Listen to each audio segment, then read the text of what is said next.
I'm with Dr. John Evans at Crosshands, not far, John, probably, from some of the mines around here, Cwm Gwili for one. Well, Cwm Gwili colliery was approximately half a mile from here underground.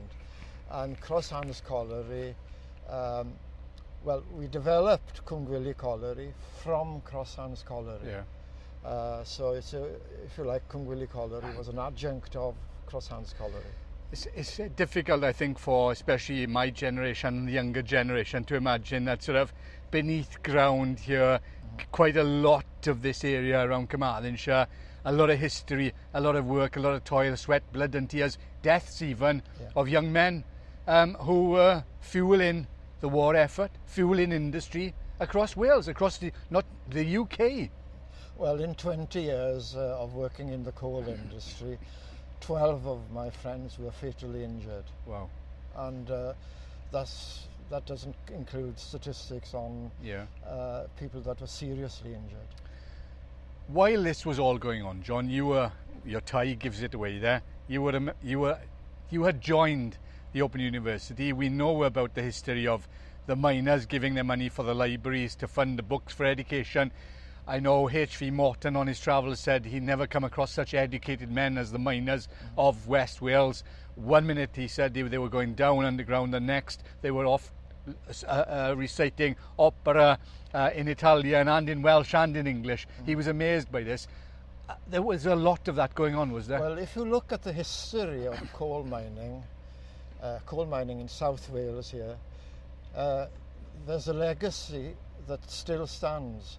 Miners' institutes, miners' libraries, and I remember I was brought up in Penrose in Carmarthenshire, and I remember going into the miners' hall in Penrose, and there was a massive library there of people that had contributed in penny weekly, as it was then, towards creating a library. And this was in Ammanford as well as other villages and towns in South Wales here. So you were a man at that time. You had to go down the mine. You had to work for your family to fund that living. How did you get involved with the university then? You wanted to get into education, obviously, but had you missed that opportunity in school? Well, what was happening at that time, I've indicated the appalling figures as far as accidents were concerned, but also in the area that I lived in and still do, in Ammanford, 5 collieries had closed previous 5 years. Well, there wasn't much of a future in the coal industry in Ammanford, and for that matter in South Wales at the time. So the Open University was seen as a means of overcoming the long-term problem of unemployment, because that's what the alternative was. So people were sort of planning for the future, in effect, while they were underground, thinking, if this all goes wrong and the way it's going now, at least I'd have trained, I'd have qualified, I might be able to get into law or whatever it is, education, something or other. You've hit the nail on the head. It definitely was a means to an end. And I have to say that the Open University, I was one of the first batch of undergraduates that they took on in 1971, did a very effective job in helping people, especially people like myself, coming from a manual working class background, to try and, if you like, be successful. And John, how far did you get to that? Did you get your doctorate?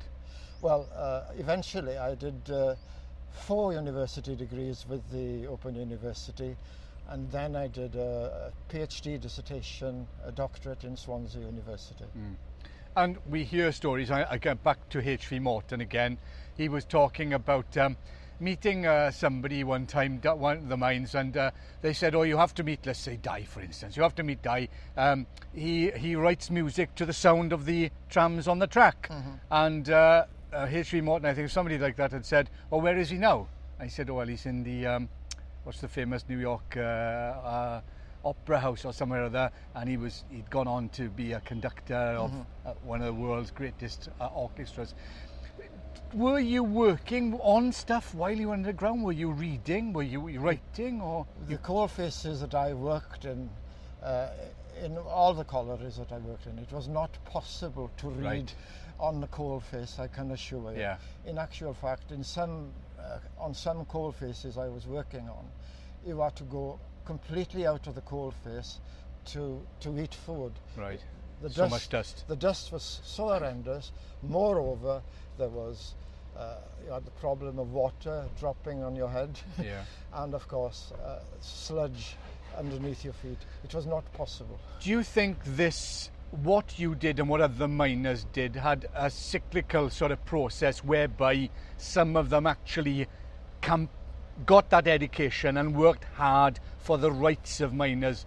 Let's just take Adam Price, a miner's son, fought hard, campaigned for miners' rights, compensation. Were there men like that came out and then upheld that belief and did something for the miners? Well, what you had were people that were very much so self-taught. Yeah. And they were excellent people as far as advocating for the underdog was concerned. We had a couple of compensation secretaries Right. in the pits that I closed. I would rank them equivalent to barristers when it came to pushing their case. Yeah.